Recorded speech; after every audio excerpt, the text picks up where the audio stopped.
খাগড়াছড়ি ৩ উপজেলায় দ্বিতীয় ধাপে উপজেলা নির্বাচনে সোমবার দুপুর থেকে কেন্দ্রে পৌঁছে দেওয়া হচ্ছে ব্যালট ও ভোটের সরঞ্জাম। সহকারী রিটার্নিং কর্মকর্তার কার্যালয় থেকে জেলা সদর, পানছড়ি ও দীঘিনালায় ১০২টি কেন্দ্রের ভোটের সরঞ্জাম পাঠানো হয়েছে। তবে নিকটবর্তী ১০০টি ভোট কেন্দ্রে ব্যালট ভোটের দিন সকালে পৌঁছানো হবে। বাকি দুর্গম ৪১টি ভোট কেন্দ্রে ব্যালট পেপার পৌঁছে দেওয়া হয়েছে। অতি দুর্গম হওয়ায় দীঘিনালার নারায়ছড়ির হেলিকপ্টারে সরঞ্জাম পৌঁছানো হয়েছে।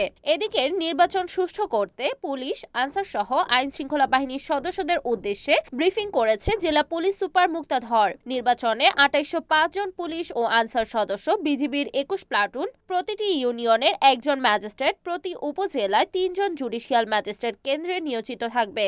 ১০২টি কেন্দ্রের মধ্যে ৮১টি কেন্দ্র গুরুত্বপূর্ণ। দ্বিতীয় ধাপে খাগড়াছড়ি সদর, পানছড়ি ও দীঘিনালা উপজেলায় নির্বাচন অনুষ্ঠিত হবে।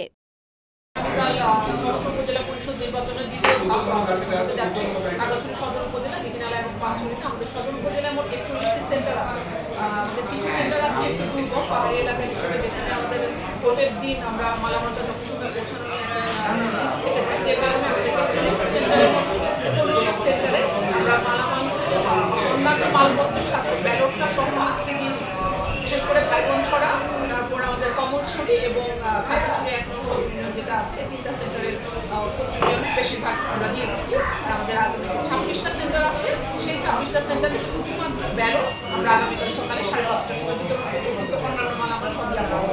রিপোর্ট বিপ্লব তালুকদার, NAN TV, খাগড়াছড়ি।